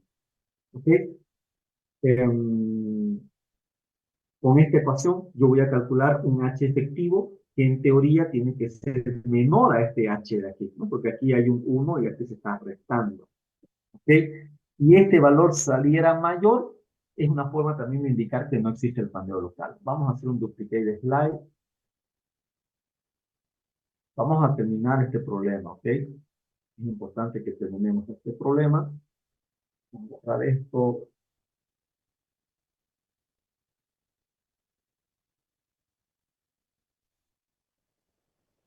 Lo vamos a poner aquí. Vamos a servir como referencia. Esta ecuación, bueno, esta ecuación la hemos puesto aquí. La vamos a dejar aquí. No, vamos a quitar esto. Y vamos a reemplazar simplemente ahora.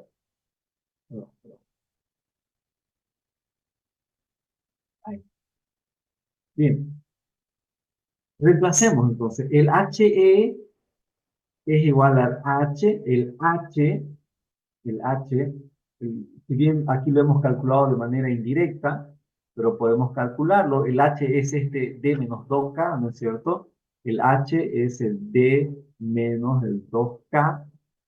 Eso sale 17.7 menos 2 por 0.827. Entonces, H sale ¿cuánto? 17.2 menos 0, menos 2 veces, perdón, 0.827. Eh, 17.7, ¿no? No 17.2.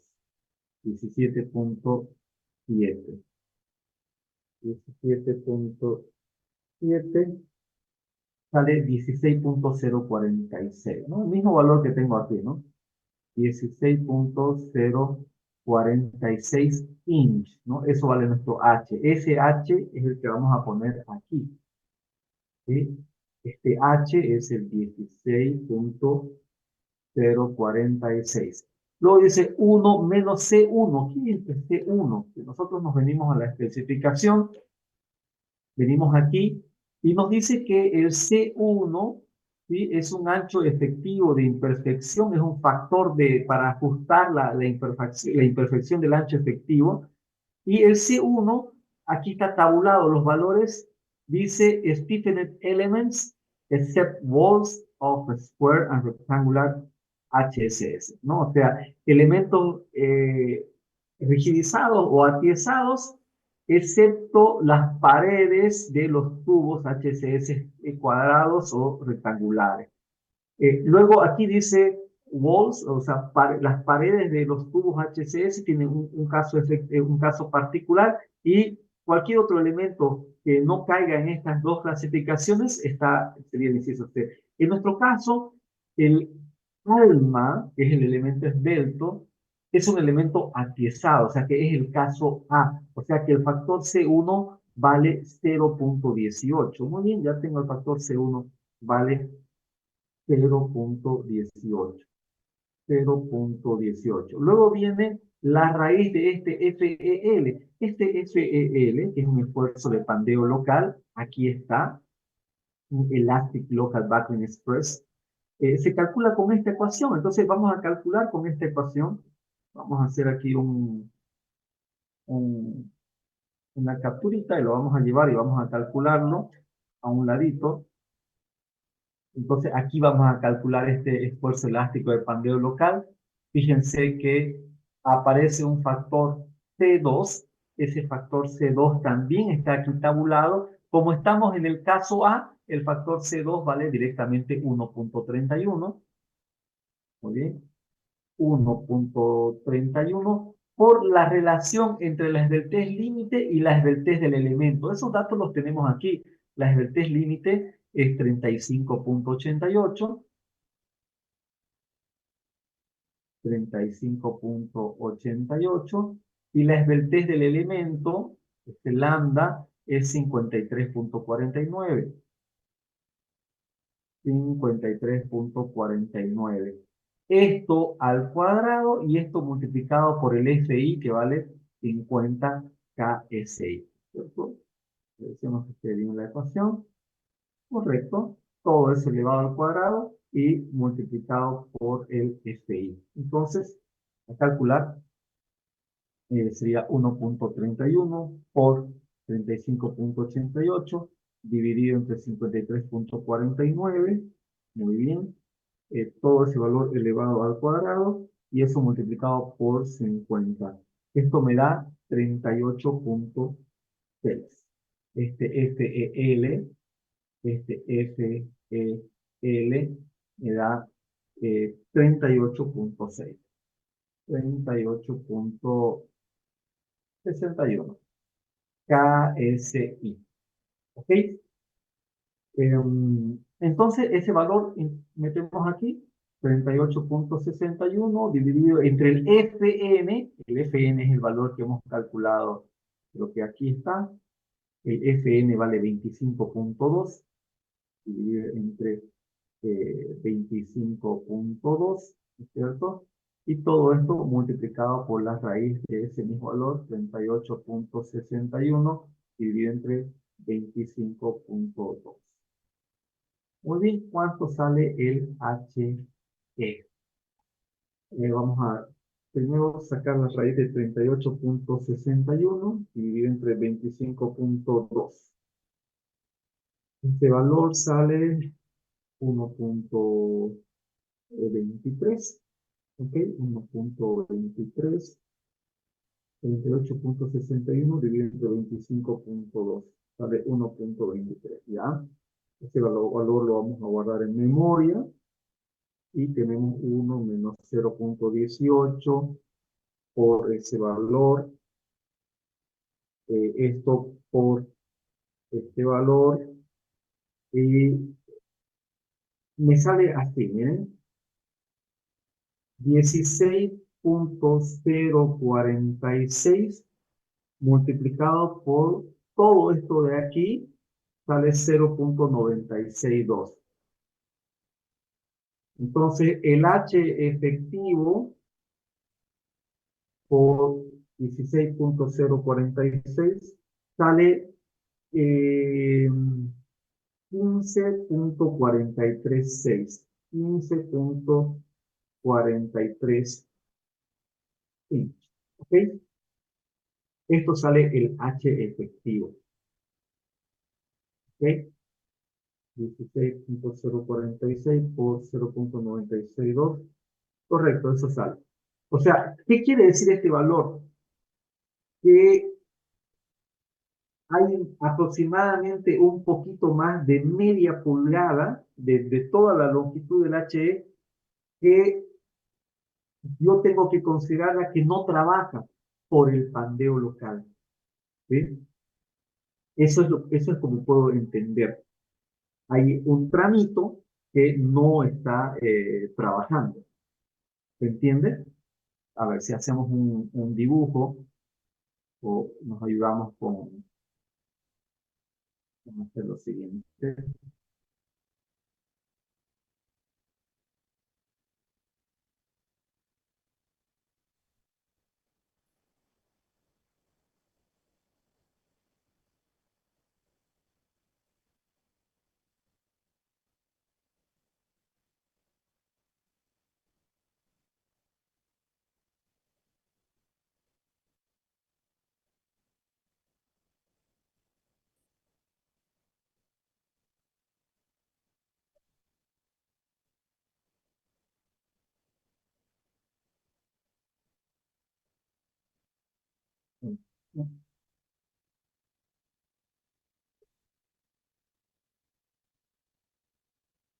Bien, entonces lo que hay que entender es que este H, que vendría a ser, voy a tratar de sobreponerlo, todo esto vendría a ser el H, ¿no?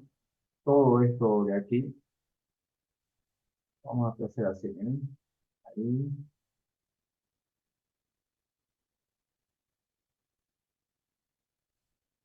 todo esto vendría a ser el H, ¿ok? Ese es nuestro H. El HE es media pulgada más chico, un poquito más de media pulgada más chico. Vamos a hacer lo siguiente. Control copy, control paste. Vamos a reducirlo un poquito de altura. Lo vamos a hacer un poquito más exagerado solamente para que se vea mejor, ¿ya? Para que se aprecie mejor y lo vamos a poner de color. Ese que está en naranja vendría a ser nuestro HE. ¿Qué quiere decir? Que estas porciones de aquí son las que no están trabajando.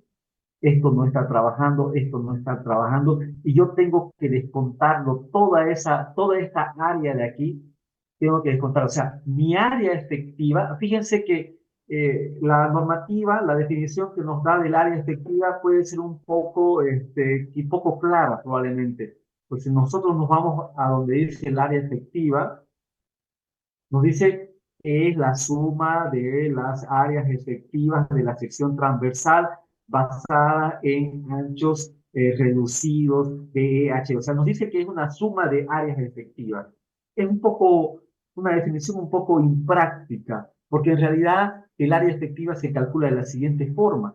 A esa área efectiva, esta área efectiva yo la puedo calcular como el área gruesa de la sección transversal, que es un dato, menos esto de aquí, ¿no?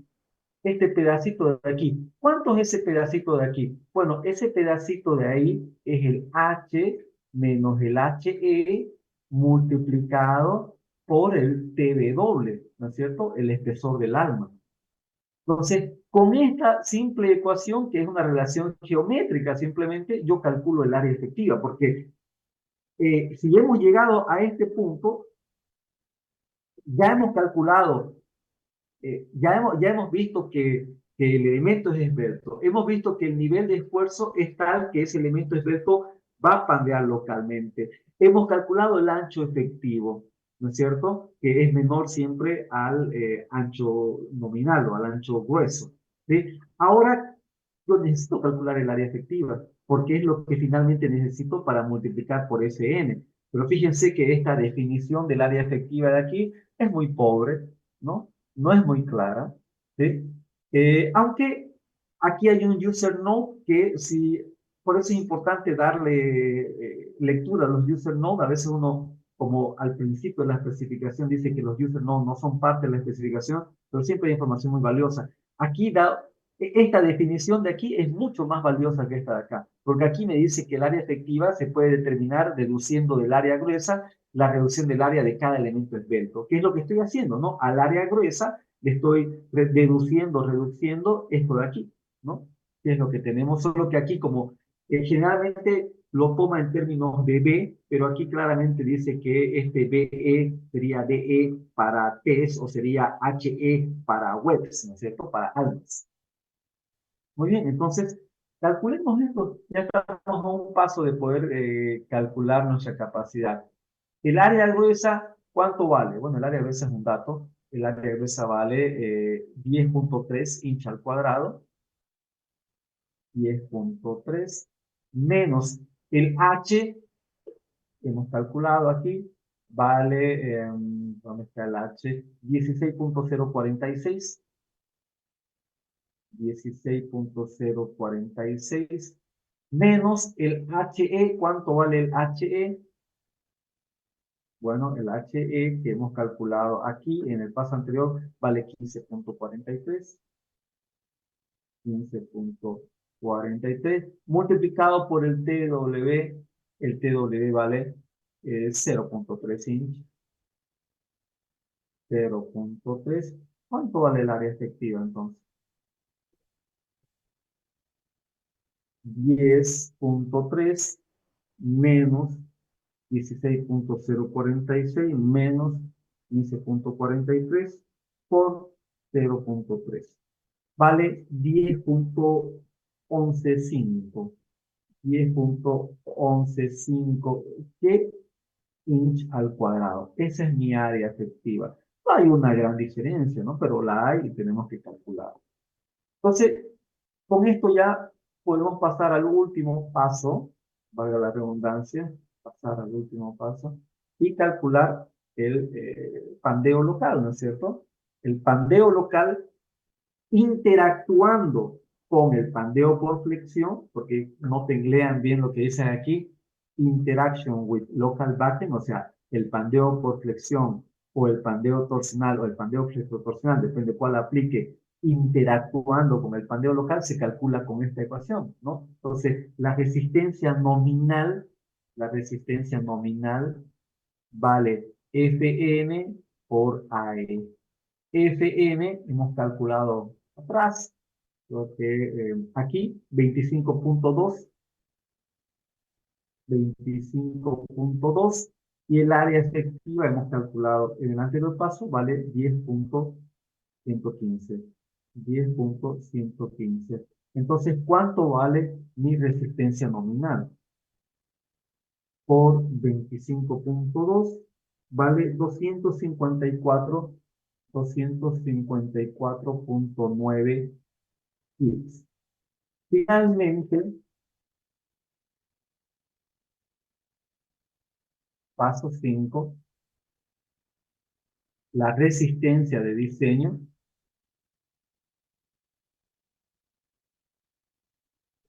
vale PN, que sería 0.9 de 254.9. Entonces, la resistencia de diseño vale este valor multiplicado por 0.9 y esto da 229.4. 229.4, ¿qué cosa? Hits, ¿no es cierto? Este es mi resultado. Esta es mi resistencia de diseño. Si quiero, le puedo poner una nota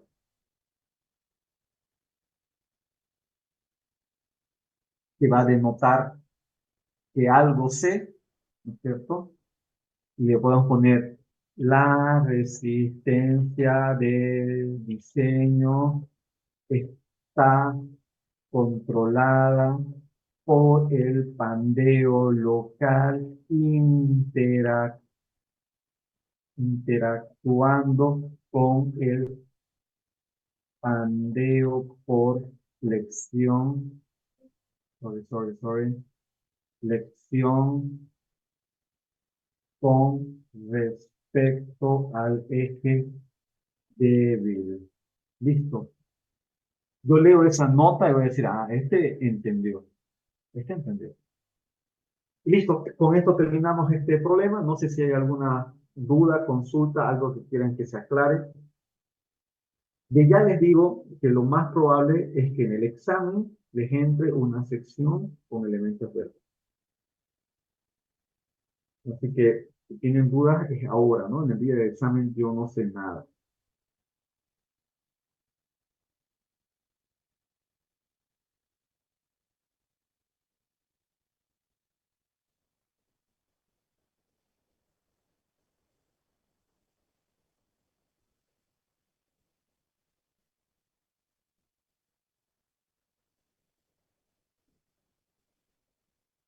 Lo que tienen que imprimir para el examen es básicamente todo el capítulo E, todo el capítulo E, todo el capítulo D, que es tensión, todo el capítulo E que es compresión, y si quieren, todo el capítulo B o simplemente la parte que tiene las tablas, ¿no? Estas tablas de aquí. ¿Sí? Eh, si quieren, impriman tanto la parte 1A como la 1B de las tablas, porque la 1B les va a servir para flexión. ¿Okay? Pero básicamente es el capítulo B, el capítulo D y el capítulo E. Ya para el segundo parcial va a tener que ser el capítulo F y probablemente el capítulo G. Y ya para el final, o sea, todo lo demás más el capítulo H. O sea, si quieren ya lo pueden imprimir todo, ¿no? A ver si sale más barato, no sé. ¿Alguna otra consulta?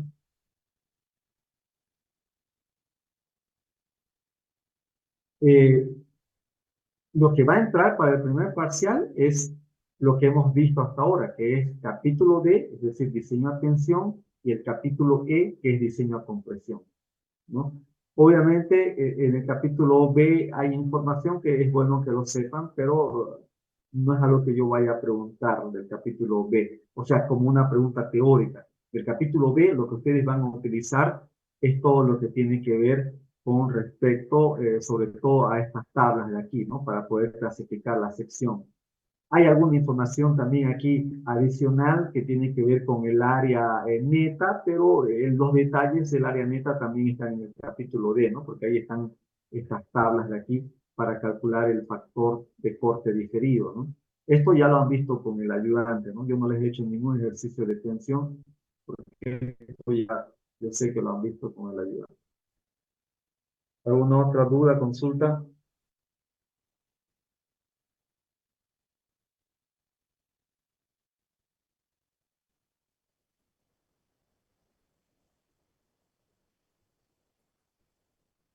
Muy bien, entonces vamos a quedar ahí y Dios mediante nos vemos el día jueves. Yo les aviso si nos vemos presencial o virtual. Estos jóvenes descansen y